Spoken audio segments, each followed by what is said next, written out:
Hey there, amazing fans! Before we dive into today's drama, don't forget to subscribe, smash that like button, and share your thoughts in the comments. Your support means the world to us. Now, welcome to another relaxing moment with Sugar Stories. Grab a seat, sit back, relax, and let's journey into the story together. The sun blazed over Bodija Market in Ibadan. Between rows of roasted maize, second-hand shoes, and crates of mangoes, a small barefoot girl named Kamsi darted through the crowd, her voice high and confident as she helped her blind grandmother sell wares. Fine corn, fresh from the farm, and 100 for lovers, and 200 for heartbreakers. People laughed as she pranced between traders, her tiny voice and witty banter earning her smiles. She was 7 but sharp-tongued like a 60-year-old. Her grandmother, Mama Ojeki, sat beside a wooden stall, wrapped in an old Ankara wrapper, humming a gospel tune.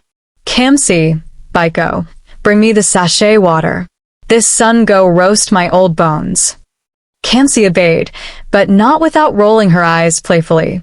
Mama, you, and this your bones. She was everyone's favorite child in the market, lively, polite, and clever.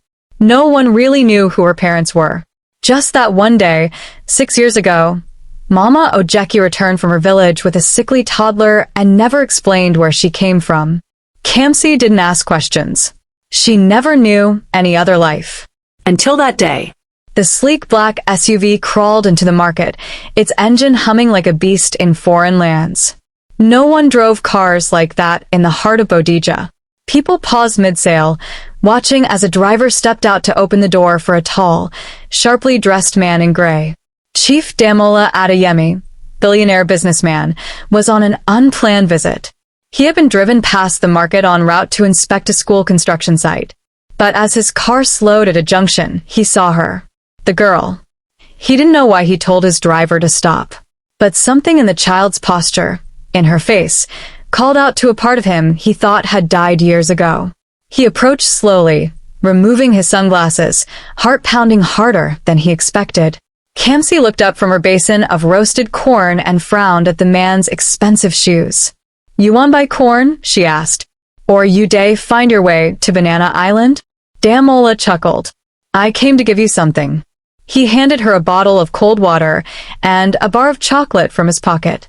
But the moment he leaned forward to touch her shoulder, Kidnapper!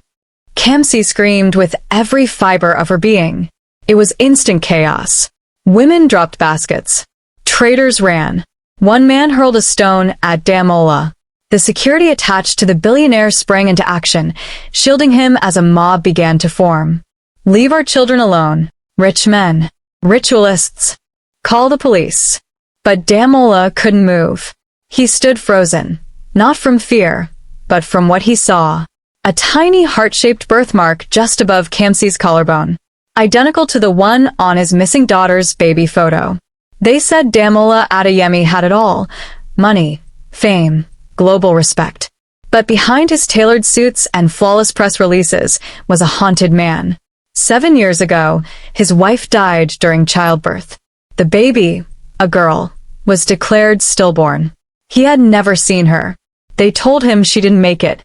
The nurse handling the case had since resigned. He never questioned the hospital until now. That mark. That exact birthmark. In a private villa that evening, Damola sat alone with an old, creased photo. It was the only one taken before the burial, his baby girl's body wrapped, with that same heart-shaped mark on her neck. He made a call. Find out everything about the girl who screamed at me today. Her name. Her guardian. I want her background down to the second. Meanwhile, back in the slum, Mama Ojeki was restless. Kamsi hadn't been herself. She didn't speak much, just sat quietly beside the fire, staring into nothing. Mama, she finally whispered, have you ever lied to me? Mama Ojeki flinched. Why would you ask that? Kamsi pulled out a folded flyer from under her pillow. It had Damola's photo from a newspaper headline. Billionaire pledges and 100M to orphan fund. I saw him again. He looked like he wanted to cry. Mama Ojeki took the paper, hands trembling. Flashback, 6 years ago. In the dead of night, Nurse Nkechi, angry and jealous of the Adeyemi's wealth, smuggled out a crying newborn from the hospital. She sold the baby for a few naira to a barren herbalist in Oyo. The herbalist, in turn, gave the child to her cousin, Mama Ojeki, to raise as her own. No questions asked. Now, the past had come knocking. Ojeki knew what she had to do. She found the herbalist, now old and riddled with guilt. The woman confessed. That child is the billionaire's daughter. I swear it. Elsewhere, Demola's men found Kamsi's school and traced her to a shack behind the market. Demola didn't storm in. He waited. And then it happened. Kamsi, torn between confusion and curiosity, slipped out one evening.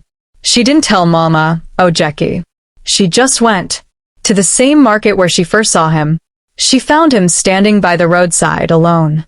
You again, she said. You again, he smiled. Why do you keep following me? He crouched to her level, gently pointing to the small birthmark. Because you have this. And so do I. He reached into his wallet and pulled out the photo. Kamsi stared at it. It was her. It had to be. Same nose. Same mouth. Same mark. Her knees buckled slightly. She wanted to speak, then heard it. Kamsi. Kamsi, I know. It was Mama Ojeki, running toward her, face wet with tears. They sat in silence. Inside a small cafe nearby, the three of them, Kamsi, Demola, and Mama Ojeki, looked like characters from different worlds forced into one room. Mama Ojeki finally spoke. I didn't know at first. I was given a baby. I was told her mother died in childbirth and no one wanted her. I didn't ask questions. I just raised her. Loved her. She's mine. Demola's voice cracked. She's also mine. Kamsi stared at them both. So you're saying, I'm not your granddaughter? Ojeki wept. You are. In every way that matters.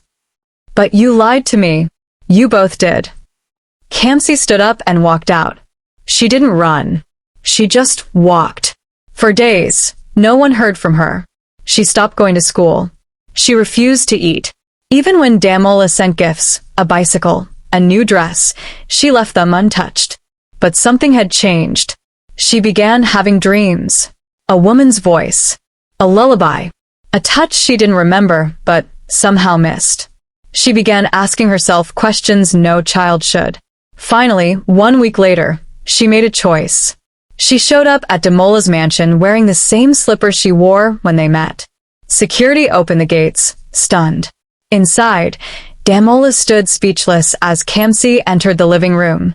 Are you really my dad? She asked. He nodded slowly. Do you know any lullabies? He knelt, eyes tearing, and sang it, the same one from her dreams. Kamsi's lips trembled. Then she ran into his arms. Weeks later, the media caught wind of it.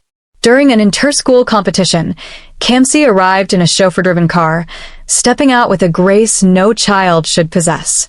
She held Demola's hand tightly. A teacher whispered, Isn't that the girl who screamed K, DNAPPER? Kamsi smiled at the woman and replied calmly, He's not AK, DNAPPER. He's my father. That night, inside Demola's home, Kamsi placed the torn baby photo on the dresser and looked at her new life. Still confused, still scared, but hopeful. She looked at Demola. Do I call you Dad or Chief? Demola laughed, wiping a tear. Try Dad first. The Chief can wait. The end.